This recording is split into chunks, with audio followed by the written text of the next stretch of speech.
السلام البنات، واش راكم؟ سافا لاباس؟ نتمنى تكونوا كامل بخير وبصحه جيده. مرحبا بكم في القناه. اليوم نهار فرحه كبيره، نبارك من كل قلبي لكل واحد نجح في الباك، ربي يفتح لكم ابواب الخير كامل، واللي ما كتبلوش ربي ونجح معليش، راهي غير تجربه وباذن الله تعوضوها بالافضل منها. المهم ما تيأسوش وابقوا ديما قلوبكم عامره بالامل. بالمناسبة هذه البنات درت لكم بيني خفيف ريشة، شوفوا كيف ما فارغ يطبطب من داخل. راح ندير معاكم بيني وصفة سهلة اقتصادية، راح تديروها تمتم. تبعوا معايا الوصفة من الاول للاخر.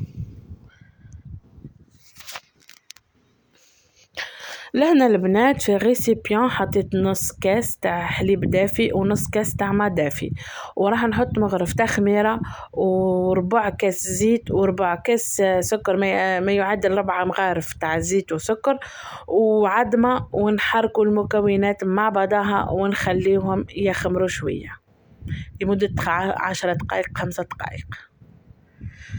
لهنا البنات بعد ما خمرت معايا شوفوا العجينه راح نحط عليها لافارين. هنا كانوا عندي حطيت 4 كيسان فارينه.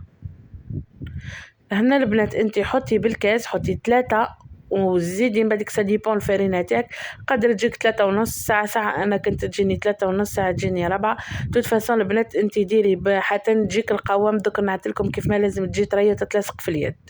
لهنا البنات شوفوا كيف ما اني خلطها بالمغرف، حطيت شويه لافاني، مغرف صغيرة تاع خميرة الحلويات، ومغرف كيفها تاع ملح، ونحركوا المكونات. لهنا البنات انا يدي توجع فيا مانيش قادره نحركها مليح، راح نروح ندورها تدويره خفيفه في البيتران باسكو انا هو ما يتعجنش البني، جوست راح ندخل العجينه في بعضها. شوفوا لهنا من با دقيقه. لهنا البنات شوفوا كيف ما شوفوا كيما تحصلت على العجينه، شوفوا كيما طريه، ما تجيش يابسه، لازم تجي طريه، واذا جاتك يابسه ديري لها شويه حليب ودخلي الحليب هذاك باه تجيك طريه. خليتها تخمر البنات. لهنا انا بعد ما خمرت درت لكم قلب ليكم انتم نحبكم ياسر، وحنروح نحط العجينه تاعي في البلان دو طرافاي وراح نقسمها عامرتين. لهنا لاستيس تاع البني باه تجيك خفيفه خلا. لهنا البنات حكيت حلاها طول تقلي، ما تخليهش يخمر، شتي ما تحليه مع ديري له دويرات هذوك بالطابع، راح تروحي طول تقليه ما تخليهش يخمر. شفتي كي يخمر راح يجيك معجن للداخل، وجربتها هذه وجاتني معجنه خلا. كي درت هذه الوصفه وكشغل درت لاستيس هذه تاع طول نقلي جاتني خفيف كيما ريشه وفارغ يطبطب من داخل.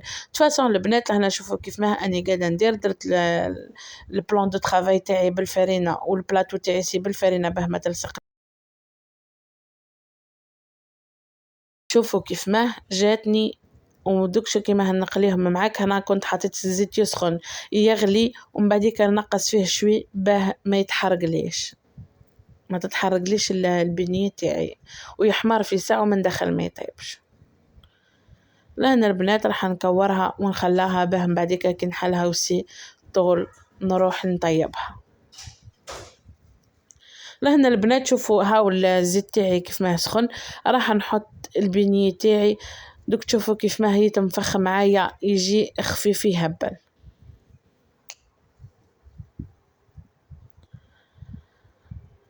وعاونوا بالمغرف البنات اضربوا كشغل طيشوا الزيت فوق الوحده تاع البنيه باه تنفخ معاك في ساعه. وشوفوا البنات راهو خفيف كما ريشه، ممكن حتى تروحي تشريه من برا ب5000. ديريه في دارك وديري كميه كبيره بمقادير اقتصاديه. هنا البنات ها هو البنيه تاعي قاعد يتقلى، راح نحيه راح ندير فيه السكر مادام سخون ونحلو معاكم. شوفوا البنات كيف ما خفيف خلاه فارغ ما فيهش خلاه لداخل، اللي تحبوا فيه شويه هكا كما نقولوا من داخل ملحم تدير السمك شويه اعلى من تاعي. توت فاصون البنات هذا هو البنيه تاعي. ما تنساوش دعموني باشتراك وكومنتار مليح كيفكم وجام، وباي باي.